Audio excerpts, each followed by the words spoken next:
President Cyril Ramaphosa led the official commemoration of Human Rights Day in Sharpeville, just outside Johannesburg.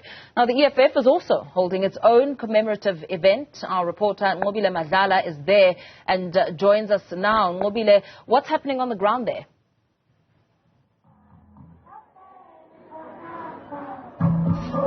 Well, Mpo, as you can imagine, there's quite a number of people here, very loud, but a lot of people just here that they're celebrating the day that one must always remember, Sharpeville massacre. I mean, what we have heard from PAC as well, talking about how this day was so important. In fact, EFF just referring back to Robert Sobugo, saying that this is the future that he wanted. So I want to bring in now EFF to speak to us about what they're promising the people today. I mean, we can see they've come out in their numbers, but why decide to celebrate alone?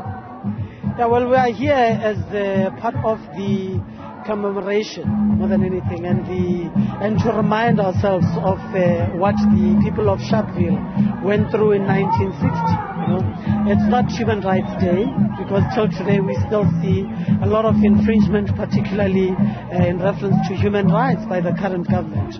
We are here to commemorate the life because this is Sharpeville Day and it must be attributed as such, as a continuous reminder that we need to continuously fight and that we must, at everything that we do, put at the center of our discussions and engagements the people of South Africa and the people of Ekurhuleni and the people of Sharpeville who have been forgotten. I mean, just across this interview that we're having, we've got a Lomo Dam which is flooded with sewage systems. The sewage spillage into the dam, and the smell, the stench, is absolutely appalling. And for these people who are staying in and around particularly Lomo Dam, this is a continuous reminder of a failed government. Never mind the streets that we had to go through just coming here. And I mean, in this case, because we can see people are frustrated, but what is EFF offering in this case? We're saying that on the 29th of May 2024, when you wake up and you take the undertaking to vote for the EFF, we're going to obviously ensure fundamentally that all the rivers and the dams in Siribeng are cleaned. The Vaal River is absolutely filthy, it needs to be cleaned, and this can also secure enough water for the people of the Vaal. We are going to make sure that the high-rise buildings that are actually built to curb and to close down on the shortages of housing that we are seeing. We are going to make sure that there is decent jobs that are actually unearthed and created. This area used to be a very big area, particularly in terms of industrial areas and manufacturing, and that needs to be brought back. And equally, the untapping into different spaces of economic activity such as tourism, because the Vaal Dam gives you that. The introduction of estates as well that is a big attribute in terms of construction, and all of those can create a hype of economic activity that can equate to jobs.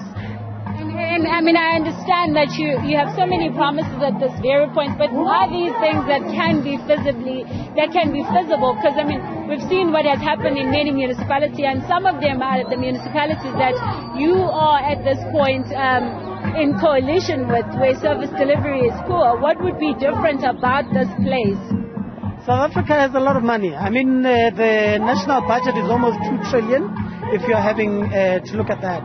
It's just the dispersion of the funding that is problematic, because a lot of that, in terms of internal control systems, gets lost because of corruption, gets lost and gets stolen. I mean, our municipalities across the entire country are found, even by the Auditor General, to having either irregular, unauthorized and fruitless and wasteful expenditure, which could have been money that is directed towards service delivery.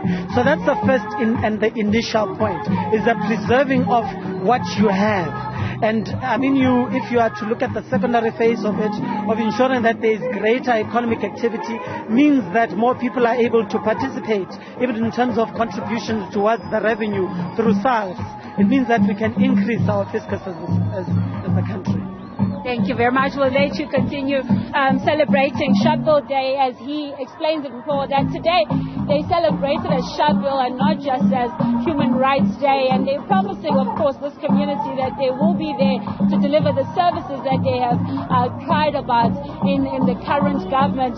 But of course, it remains to be seen on the 29th of May whether or not that will be possible.